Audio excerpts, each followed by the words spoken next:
Metaverse ఈ పదం ఈ మధ్యకాలంలో మనం చాలా ఎక్కువగా వింటున్నాం కదూ. సరే, ఇది కేవలం ఒక టెక్నాలజీ గురించి కాదు, ఇది మనందరి భవిష్యత్తును మార్చబోయే ఒక సరికొత్త ప్రపంచం. మరి దాని గురించే ఈరోజు మనం పూర్తిగా తెలుసుకుందాం. మెటావర్స్ గురించి చాలామందికి చాలా అపోహలున్నాయి. వాటన్నిటినీ ఒక్కొక్కటిగా చూద్దాం. ముందుగా, ఇది మనం రోజూ వాడే ఒక సాధారణ వెబ్సైట్ అయితే అస్సలు కాదు. అలాగని ఇది కేవలం సరదా కోసం ఆడుకునే వీడియో గేమ్ కూడా కాదండోయ్. దీని అసలు ఉద్దేశం వినోదాన్ని మించింది. మరి నిజమేంటంటే, ఇదొక కొత్త డిజిటల్ ప్రపంచం. ఇది మనం నేర్చుకునే విధానాన్ని, పనిచేసే పద్ధతిని, చివరికి సంపాదించే మార్గాల్ని కూడా పూర్తిగా మార్చేయబోతోంది. అసలు ఈ మెటావర్స్ అంటే ఏమిటి? ఇది ఇంటర్నెట్కి నెక్స్ట్ వర్షన్ మాత్రమే కాదు, ఇదొక ఇమర్సివ్ 3D డిజిటల్ ప్రపంచం. అంటే మనల్ని పూర్తిగా లీనం చేసే ఒక వర్చువల్ ప్రపంచమనమాట. సింపుల్గా చెప్పాలంటే ఇది మనకొక రెండవ జీవితం లాంటి అనుభూతినిస్తుంది. మరి ఇంత పెద్ద ప్రపంచం ఎలా పనిచేస్తోంది? చూడండి, ఇది ఏదో ఒక్క టెక్నాలజీ మీద నడిచేది కాదు. ఇది ఎన్నో శక్తివంతమైన టెక్నాలజీలు అన్నీ కలిసి పనిచేసే ఒక పెద్ద ఇకోసిస్టమ్. ఈ ఎకోసిస్టమ్కు కొన్ని టెక్నాలజీలు ప్రాణం పోస్తున్నాయి. వర్చువల్ రియాలిటీ అంటే VR మనల్ని ఒక కొత్త ప్రపంచంలోకి తీసుకెళ్తుంది. ఆగ్మెంటెడ్ రియాలిటీ లేదా AR మన నిజ ప్రపంచంలోనే డిజిటల్ వస్తువులను చూపిస్తుంది.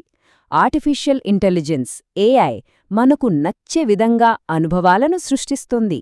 ఇక బ్లాక్ చైన్ వెబ్ 3.0 మన ఆస్తులకు భద్రత ఇస్తాయి. వీటన్నింటికీ వెన్నెముకలా పనిచేసేది క్లౌడ్ కంప్యూటింగ్. VRకి ARకి మధ్య ఉన్న తేడాను కాస్త సింపుల్గా అర్థం చేసుకుందాం. VR హెడ్సెట్ పెట్టుకుంటే మనం పూర్తిగా ఒక వర్చువల్ ప్రపంచంలోకి వెళ్ళిపోతాం. అంటే మనం కేవలం ఒక స్క్రీన్ను చూడమో ఆ ప్రపంచంలోనే ఉంటాం. అదే AR అయితే మన చుట్టూ ఉన్న నిజ ప్రపంచంపైనే డిజిటల్ సమాచారాన్ని చూపిస్తుంది. ఈ రెండూ కలిసినప్పుడే ఆ డిజిటల్ ప్రపంచంలో మనం నిజంగా ఉన్నామనే అనుభూతి కలుగుతుంది. ఇక AI విషయానికొస్తే అది మన ఇష్టాలను బట్టి మెటావర్స్ను మనకు నచ్చినట్టుగా మారుస్తుంది. మరోవైపు బ్లాక్ చైన్ టెక్నాలజీ, ఇది చాలా ముఖ్యం. ఎందుకంటే ఇది మన డిజిటల్ ఆస్తులకు, అంటే అక్కడ మనం కొన్న భూమికి కానీ వస్తువులకు కానీ పూర్తి యాజమాన్యాన్ని, భద్రతను ఇస్తుంది. అంటే మన డిజిటల్ ఆస్తులు మనకే సొంతం, ఎవ్వరూ దొంగిలించలేరు. సరే, ఇప్పుడు అసలు పాయింట్కొద్దాం. మెటావర్స్లో మనమసలు ఏం చెయ్యొచ్చు? గుర్తుంచుకోండి, ఇది కేవలం గేమ్స్ ఆడుకోవడానికో వినోదం కోసమో కాదు. దీని ప్రభావం మన జీవితంలో చాలా రంగాలపై ఉండబోతోంది.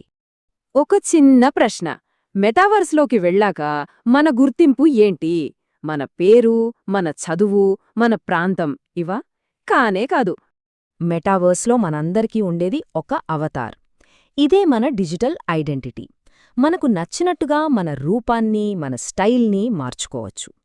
ఇక్కడ చాలా ముఖ్యమైన విషయమేంటంటే మన బ్యాక్గ్రౌండ్ కాదు, మనకున్న స్కిల్స్, మన నైపుణ్యాలే అక్కడ మనల్ని నిలబెడతాయి.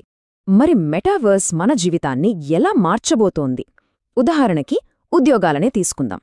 వర్చువల్ ఆఫీసుల వల్ల మనం ప్రపంచంలో ఏ మూల నుంచైనా కలిసి పనిచెయ్యొచ్చు.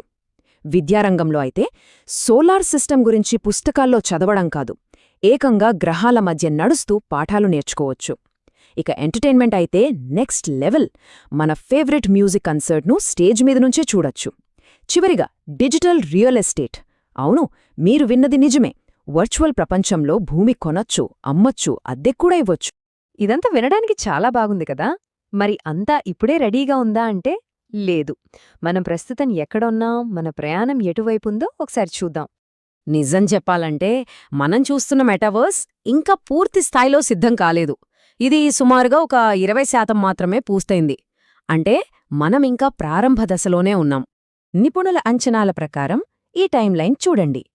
ఇప్పుడు మనకు రోబ్లాక్స్, ఫోర్ట్నైట్ లాంటి కొన్ని బేసిక్ ఉదాహరణలున్నాయి. కానీ 2028 నుంచి ఇది మన జీవితంలో కలవటం మొదలవుతుంది. ఇక 2030 నాటికి ఇది మన జీవితంలో ఒక ముఖ్యమైన భాగంగా మారుతుందని అంచనా. దీనర్థం ఇప్పుడే దీని గురించి తెలుసుకునేవాళ్లే రేపు ముందుంటారు. ఈ మార్పులో కొన్ని ప్రాజెక్టులు ముందున్నాయి. ఇవి కేవలం వినోదం మీద కాకుండా విద్య, ఆర్థిక అవకాశాల మీద దృష్టి పెడుతున్నాయి. అందరికీ సమాన అవకాశాలు అనే లక్ష్యంతో సరికొత్త డిజిటల్ ఆర్థిక వ్యవస్థలను నిర్మిస్తున్నాయి. సరే, ఇదంతా బాగానే ఉంది. కానీ దీనివల్ల మనకేముపయోగం? ఇది మనందరికీ ఎందుకంత ముఖ్యం? ఎందుకంటే ప్రపంచం మొత్తం మెటావర్స్ను ఇంటర్నెట్ తర్వాత రాబోయే అతిపెద్ద టెక్నాలజీ విప్లవంగా చూస్తోంది. దీనికి ప్రధాన కారణం ఇదే. ఇది భౌగోళిక సరిహద్దులనే చెరిపేస్తుంది. ఒక చిన్న పల్లెటూరిలో ఉన్నవాళ్లు కూడా ప్రపంచస్థాయి విద్యను పొందగలరు, ప్రపంచస్థాయి ఉద్యోగాలను సంపాదించుకోగలరు. ఇంకా చెప్పాలంటే ఈ కొత్త ప్రపంచంలో మన దగ్గరున్న డిగ్రీల కన్నా మనకున్న డిజిటల్ స్కిల్స్కే ఎక్కువ విలువ ఉంటుంది. ఇది అవకాశాల రూపురేఖలనే మార్చేస్తుంది. ఈ మార్పును అర్థం చేసుకోవడానికి ఒక చిన్న ఉదాహరణ చూద్దాం.